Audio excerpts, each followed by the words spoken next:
Ohm's law बेटा, कहते हो कि ओम्स लॉ की डिफिनेशन सर कैसे बताएं दूसरों को, तो कैसे बताओगे वो याद कर लो। बाकी ओम्स लॉ क्या होता है वो मैं आपको बताऊंगा 9th 10th 11th 12th और उसके आगे फिर जितनी भी क्लासेस हों बड़ी, सब में यही बेटा आपकी डिफिनीशन चलेगी। इंग्लिश मीडियम वालों ध्यान से देखो, और बाकी हिंदी मीडियम वालों आपके लिए तो स्पेशल हमको भगवान ने बनाया ही है। अरे चाहे अल्लाह कह लो चाहे भगवान, लेकिन बनाया है। State that the current throw a conductor between 2 points. मजा नहीं आ रहा है, कोई फिगर बनाइए सर जी। तो आइए एक फिगर बनाते हैं।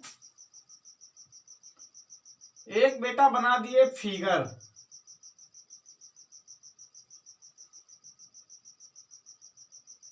ये प्लस है, ये आपका माइनस है, इधर V है। हाँ एक चीज और बता दे आपको, ये कोई वायर था, उसका रेजिस्टेंस कितना था R। करंट हमेशा प्लस से माइनस की तरफ चलता है तो I इधर से चलेगा, और यहां पर I कितना हो जाएगा, I हमेशा सेम ही रहेगा। जब किरचॉफ का रूल बताएंगे आपको तो उसमें पता चल जाएगा आपको I बदलता है कि नहीं बदलता है। तो वैसे I का भी नहीं बदलता, ठीक है, जितना आता है उतना ही जाता है। हाँ अब यहां पर सुनिए, देखिए, state that the current through a conductor, ये आपका मान लीजिए ये कंडक्टर है, between 2 points is directly proportional to voltage across the 2 points. मतलब कि किसी कंडक्टर में बहने वाली धारा, किसी कंडक्टर में बहने वाली धारा उस कंडक्टर के दोनों बिंदुओं के बीच का जो विभवांतर होता है उसके क्या होती है, प्रोपोर्शनल होती है। कहने का मतलब साफ है कि V प्रोपोर्शनल होता है I के। V क्या होता है, प्रोपोर्शनल होता है I के। कह रहा है यदि भौतिक अवस्थाएं स्थिर हों। अब भौतिक अवस्थाएं क्या होगी, तो भौतिक अवस्था देखो बेटा, भौतिक अवस्था का मतलब ये हो गया ताप। अब ताप कैसी अवस्था है, तो भौतिक अवस्था है, याद रखना। भौतिक अवस्थाएं जैसे ताप,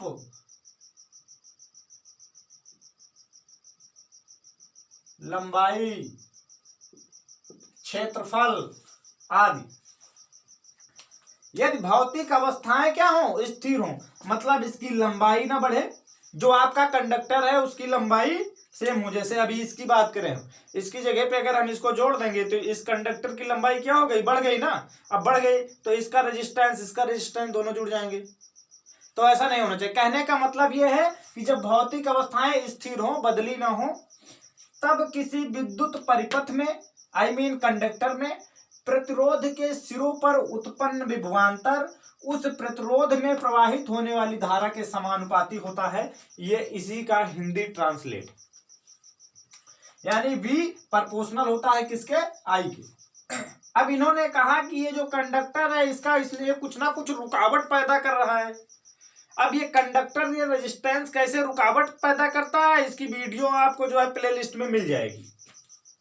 साइंस फॉर ऑल क्लासेस के नाम से प्लेलिस्ट क्रिएट है, उसी में जाओगे तो आपको मिल जाएगा रेजिस्टेंस कैसे कार्य करता है, प्रतिरोध। तो इसके क्या होता है बेटा, समानुपाती होता है। तो देखो समानुपाती होता है तो साफ साफ बात यह हो गई, V इक्वल होता है किसके, IR के मल्टीपल के। ये ओम्स के लॉ का क्या है, ओम ने एक लॉ दिया, उसका ये है फॉर्मूला। बस इसमें इतना ही था और कुछ नहीं। और ओम का एक साइन भी है, ये आपको कहीं पे दिखे तो ये ओम का साइन है। ये यूनिट है आपके प्रतिरोध की, यानी R। ये जो R है इसकी यूनिट क्या है, ये ओम। R जब भी कभी आपकी कोई वैल्यू आएगी 5 आई तो उसके पास लिखा रहेगा ओम, यानी 5। अच्छा कैसे सॉल्व करेंगे इसका, किस टाइप से हम लोग यूज करेंगे, क्वेश्चन किस टाइप से बनेगा वो बता दे। हाँ, ये आपका बेटा फॉर्मूला है, जेन्युइन फॉर्मूला। इसका यूज करके हम, अगर इसमें से कोई आपको दो राशि दी गई है तो तीसरी को आप फाइंड कर लोगे। v दिया है, i दिया है तो r निकाल लोगे, i r दिया है तो v फाइंड कर लोगे, vi दिया है तो r निकाल। आइए एक कोई क्वेश्चन देखते हैं, एक क्वेश्चन देखते हैं बेटा कोई सा। हमारे पास एक सर्किट है,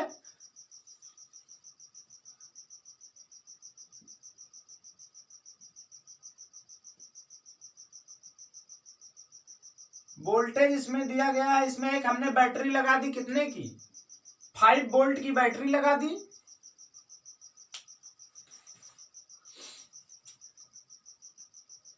फाइव वोल्ट की लगा दी बैटरी, और साथ में एक बात और बता दे आपको,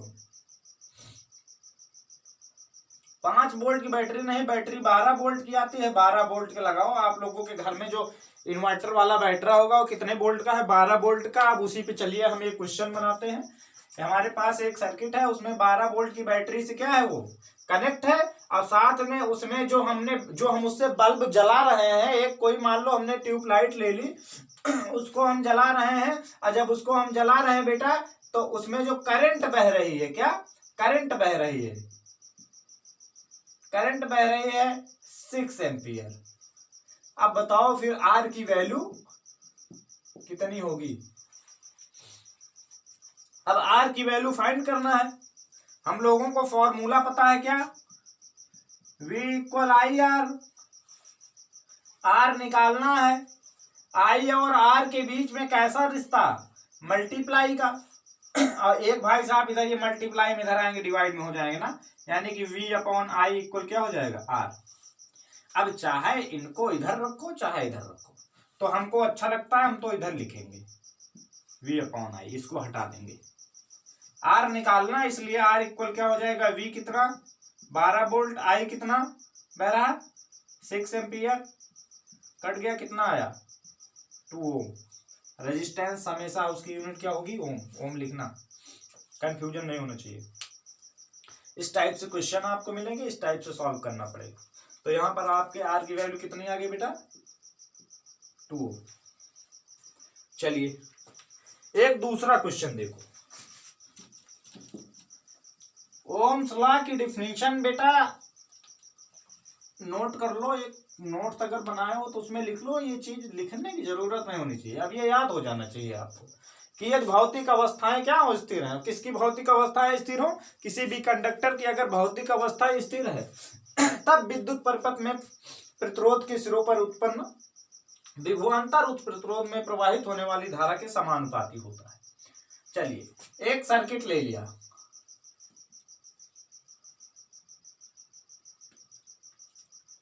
अब अजीबो गरीब चीज बताने वाले हैं हम आपको। करंट इसमें बहने वाली है बेटा कितनी, करंट इसमें बहने वाली है कितनी बहने वाली है, चलो कह रहा सर 12 एम्पियर। अरे यार 12 एम्पियर क्या कोई चारा मशीन की मोटर चलाने वाले हो क्या। चलिए खैर चला दिए तो चलाओ। अब प्रतिरोध यानी रुकावट कितनी है इसमें रुकावट भी तो फिर ज्यादा होगी। रुकावट आपने कह लिया, हमने मान लिया कि 5 ओम है। 5 ओम की रुकावट में 12 एम्पियर की करंट बह रही है तो फिर भैया यहाँ पे वोल्टेज कितना होगा, कितने वोल्ट की बैटरी लगानी पड़े। अब देखो कंडीशन ये है कि 5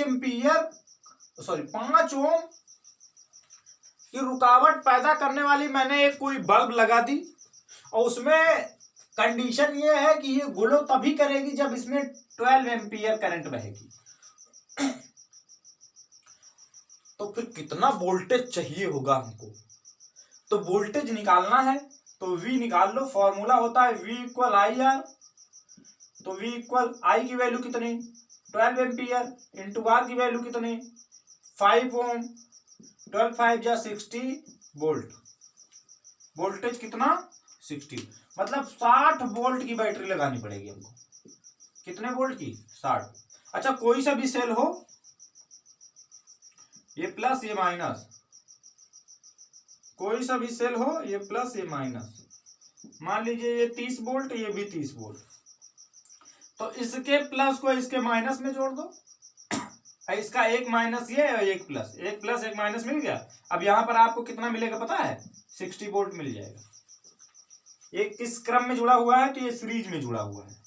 तो किसी भी बैटरी को जब आप सीरीज में जोड़ोगे तो उसके वोल्टेज क्या होंगे, डायरेक्टली जुड़ जाएंगे, यानी वोल्टेज बढ़ जाएगा। तो V निकालना होगा तो किस टाइप से फाइंड करोगे, R आपने निकाल लिया। आइए अब सारे फॉर्मूले मैं एक तरफ से लिख देता हूं। V इक्वल आई आर पता होगा तो V निकाल लोगे।